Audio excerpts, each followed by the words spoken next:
O que legitima o trabalho do pregador? É ter sido chamado. Ele sabe que foi vocacionado para essa tarefa. E qual é a evidência dessa vocação?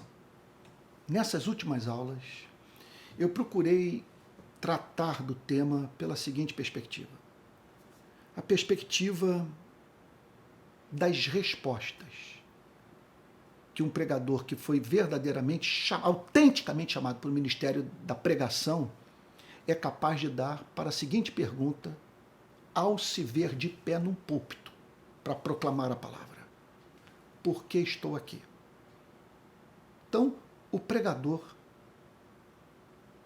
autêntico, que foi ungido pelo Espírito Santo, quer dizer, que não agiu por conta própria, mas se colocou de pé para pregar, porque foi chamado, é alguém, veja só, que por ter sido chamado, experimenta algumas afeições em seu coração, que devem e fazem parte da vida de todo verdadeiro convertido numa extensão maior ou menor, mas que devem ser especialmente encontradas em grau elevadíssimo na vida dos ministros da palavra.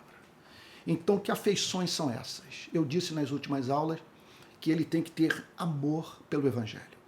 Em segundo lugar, ele deve ter zelo pela glória de Deus, zelo pela justiça de Deus, zelo pela graça de Deus, zelo pelo sacrifício de Cristo. Agora, o pregador, em terceiro lugar, é alguém que, ao fazer essa pergunta central, quando está no púlpito, por que estou aqui? É alguém também capaz de dizer, eu estou aqui porque me compadeço dos seres humanos. Eu estou aqui porque sofro com a perdição moral dos seres humanos. Eu estou aqui porque terrível coisa é morrer sem redenção. Eu estou aqui porque vai ser desesperador para o homem e para a mulher chegar no dia do juízo final perante o trono de Deus sem ter acolhido a oferta de salvação, de não apenas ter pecado contra o Deus Criador, mas ter pecado contra o Deus Redentor. Não apenas ter pecado contra o Pai, ter pecado contra o Filho. Ter rejeitado a oferta de salvação. É bem verdade que nem todos ouviram essa mensagem. E é claro que esses que não se converteram porque não ouviram a mensagem do Filho, esses serão responsabilizados por terem trivializado a revelação do Pai, a qual todos os seres humanos têm acesso, porque os céus proclamam a glória de Deus e o firmamento anuncia as obras de suas mãos. A evidência que o mundo tem um Criador, que o Criador é santo e que devemos viver para a glória do seu nome. Agora, há aqueles que rejeitaram o testemunho do Pai e o testemunho do Filho. Rejeitaram o Criador e rejeitaram o Redentor. O pregador então se coloca de pé para avivar as consciências, para chamar o ser humano, para se adiantar àquele julgamento, a fim de se reconciliar hoje com o seu Deus, de modo a lá na frente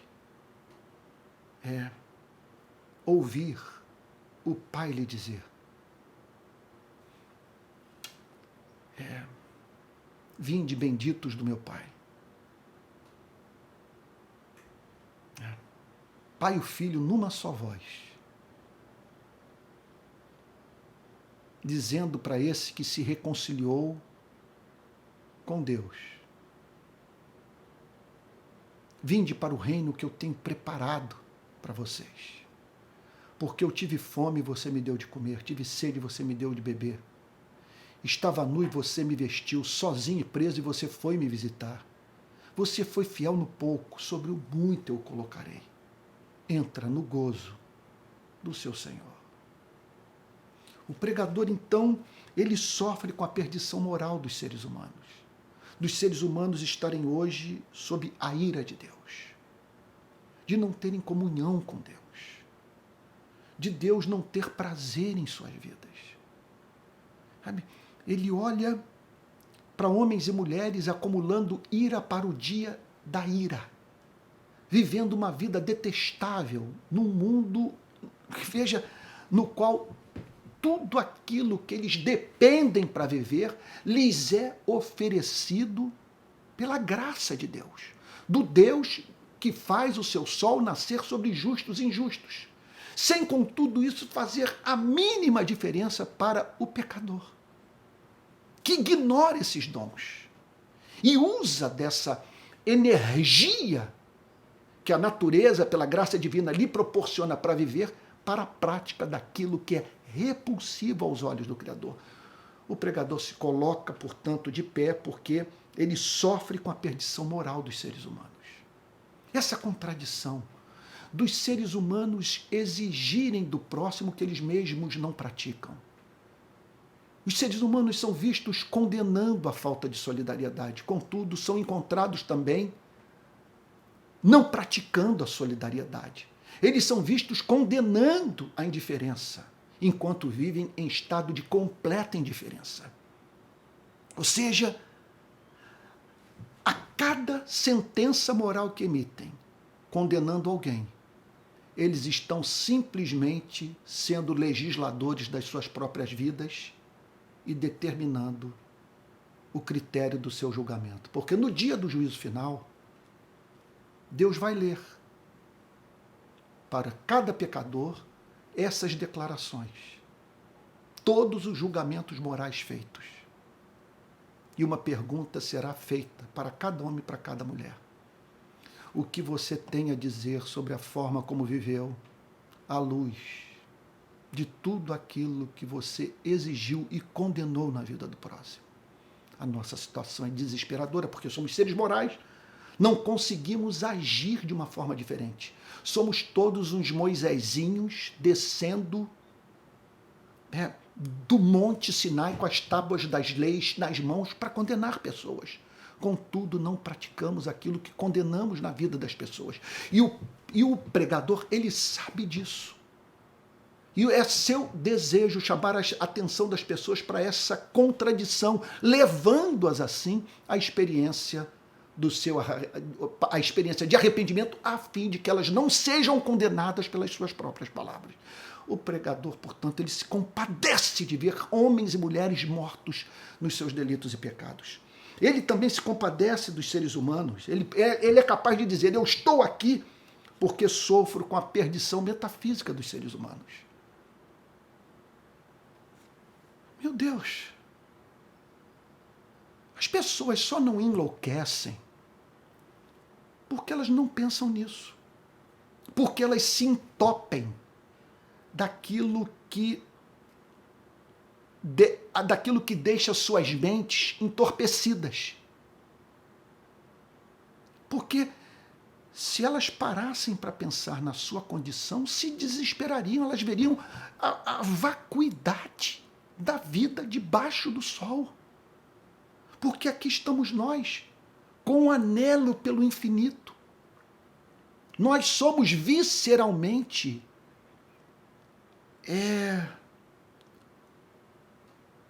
opostos à morte, inimigos da morte. Nós odiamos a morte. Se pudéssemos, nós mataríamos a morte.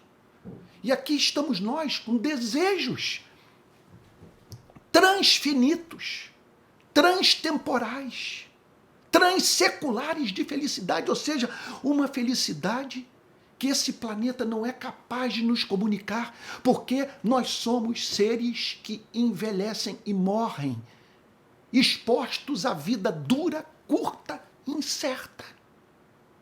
Se não temos uma esperança transfinita, transtemporal, transcendente, O desassossego é inevitável. Só os tolos conseguirão dormir tranquilos. E tem que ser, me perdoe dizer, muito burro para simplesmente se desconectar da realidade. E acreditar num desses discursos aí de 1 minuto e meio, 2 minutos nas redes sociais, prometendo, sabe, uma vida que a Bíblia descreve que só será vivida por nós na glória, no reino vindouro, na Nova Jerusalém, no céu. Então, o pregador vocacionado é aquele que tem noção dessa perdição. E é nela, por mediante a sua pregação, não apenas apresentar a mensagem de redenção para os seres humanos, mas a mensagem do significado. Sim, a mensagem do sentido para viver. Ele quer livrar os seres humanos da angústia, que é própria de quem sabe que se sofrer a maior injustiça, vindo a perecer em razão dela, e sua memória for apagada definitivamente desse planeta, não haverá no universo ninguém a se preocupar com isso. Tudo que lhe restará será massa e energia, ou aquilo que alguém já chamou de desatenta frieza surda do cosmos. O pregador se angustia com isso, de ver pessoas lutando para construir o seu reino aqui na Terra, mas caminhando a passos largos para, das duas uma, ou não alcançarem aquilo que sonharam, provando assim de uma frustração imensa, ou vivenciarem pior, de conquistarem tudo aquilo pelo que lutaram, se afadigaram, conforme diz Salomão, debaixo do sol, mas para provarem de um vazio existencial pavoroso. O pregador sabe que só o Espírito de Cristo, para gerar rios de água viva no coração do homem e da mulher, só o Espírito de Cristo para comunicar essa alegria e paz pelas quais tanto anelamos. E por fim, o pregador se compadece dos seres humanos porque ele sofre com essa vida dura, curta e incerta que os seres humanos vivem, que os expõe às mais diferentes espécies de tragédia. E não apenas os expõe às mais diferentes espécies de sofrimento. É uma vida que faz com que eles sofram objetivamente, experimentando o desemprego, a insegurança no mercado de trabalho, as dores físicas, as limitações morais, os conflitos psicológicos, meu Deus, os desencontros, os amores frustrados. Sabe? Então, o pregador é alguém que se compadece dessas pessoas. Ele é alguém que entende perfeitamente o que Mateus, em uma passagem que vale a pena ser lida, eu diria que se isso não faz parte da sua vida, você não deve se levantar para pregar. Sabe? O que Mateus capítulo 9 fala sobre o ministério de Cristo, olha só. E Jesus percorria todas as cidades e aldeias, ensinando nas sinagogas, pregando o evangelho do reino e curando todo tipo de doenças e enfermidades. Ao ver as multidões, olha que coisa linda, Jesus se compadeceu delas. Sem esse elemento de compaixão, não convém ocupar o púlpito. Ao ver as multidões, Jesus se compadeceu delas porque estavam aflitas e exaustas, como ovelhas que não têm pastor. Por isso Jesus pregava, por isso Jesus ensinava, por isso Jesus curava, porque ele se compadecia dos seres humanos. E é essa compaixão que fará com que você, ao se colocar de pé, olha só, e mesmo nas ocasiões nas quais a sua mensagem for a mais confrontadora, a mais confrontadora, a mais perturbadora, a que mais machuque a congregação, aqueles que o ouvem serão levados a dizer: ele fala assim porque nos ama. Ele tem interesse real pela nossa felicidade. Ele se compadece de nós. É isso. É o amor compassivo que legitima o nosso chamado para pregar.